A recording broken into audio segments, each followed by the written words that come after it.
Well, well, well.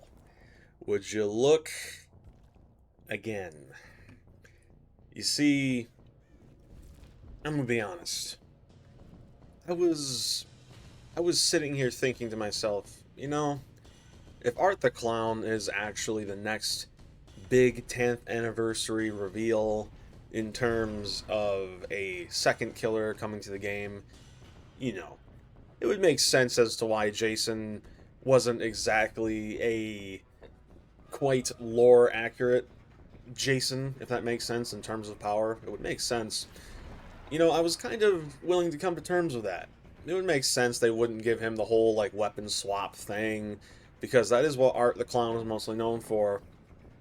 But then they go and nerf him along with some of his add-ons. They reworked a couple. Why are we nerfing him? He Jason was already in a spot where he wasn't overpowered, but he also wasn't a complete pushover, right? And Behavior said in the patch notes, after they increased the movement speed penalty when canceling the charge projectile, aka the spear, they said, quote, "We felt like the slasher's zoning effectiveness was too strong." Is is isn't that the whole point? This is Jason Voorhees we're talking about here, dude. This isn't some this isn't some knockoff. I mean, all jokes aside, this Jason really does feel like a knockoff, but that's besides the point. The point is Jason Voorhees is meant to be an unstoppable killer, and yet we're actively making him slower? Does this Jason have like Alzheimer's or something? Does he have debilitating condition that prevents him from keeping up with survivors, from actively being the biggest, baddest slasher in all of slasher horror history, really? It doesn't make any sense to me. And to be completely honest, the nerfs to him aren't really that big of the problem. The problem here is the fact that Behavior is putting the killer nerfing above the far bigger problem, which is the survivor perks, right? The whole reason as to why I'm making this video talking about Jason, despite these nerfs not really being that significant enough to the point where he'll be irrelevant. I do think he'll still be a relevant enough killer to genuinely be feared at least a little bit, but that's not the point. The point is, Behavior is very clearly showing their priorities yet again. You have a killer who was actually released in a decent state, and yet we're nerfing them for some reason it just doesn't make sense to me. It really goes to show that because there's no survivor perk nerfs, there's no balancing change. There's no actual balancing changes, right? I've made videos talking about the balancing of this game and how it could so easily be done. In the reason why they do this stuff, the reason why they nerf killers first, they nerf the add-ons first, the reason why they rework add-ons, because most of Jason's add-ons did actually suck in my opinion. The reason why they're doing this is because they're genuinely terrified to make any major changes to survivor perks. And this isn't just in the PTB, right? This can be seen in the live game too. Look at Vigil, for crying out loud.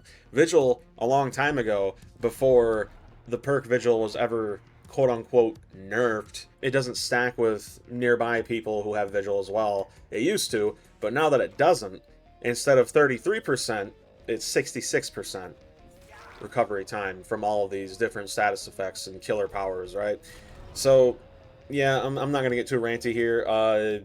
Behavior's gone on record. Basically, everyone who saw these patch notes immediately pointed out that the cross-examination perk, aka the "ooh, I don't like playing this game anymore, get away from me" perk, aka the crybaby, bratty, kid we all played tag with when we were kids who didn't want to play the game perk.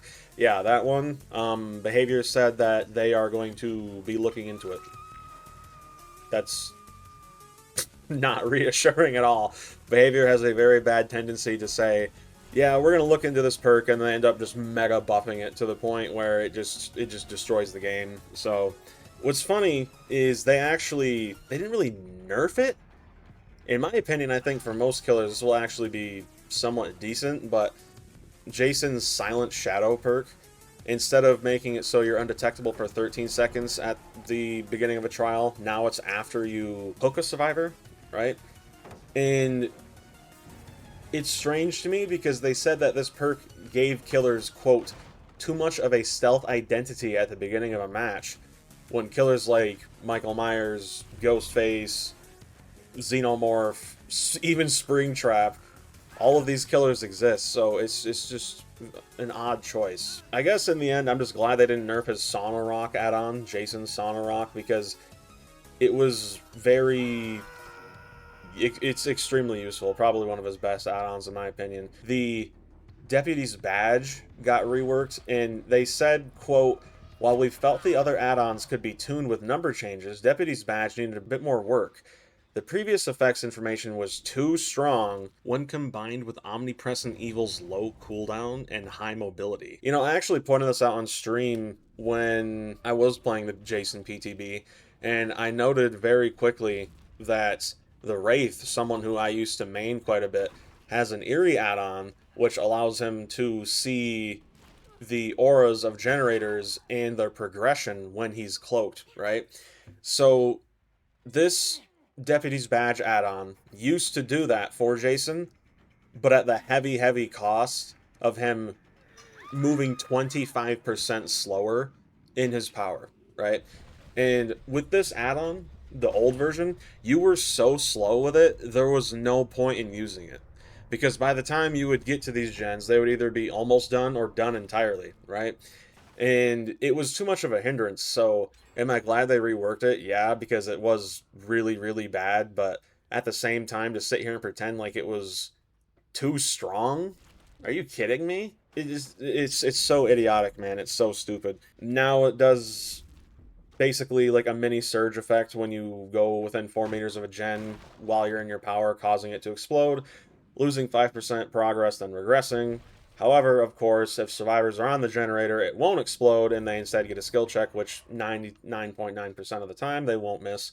So it really just is arguably worse than before.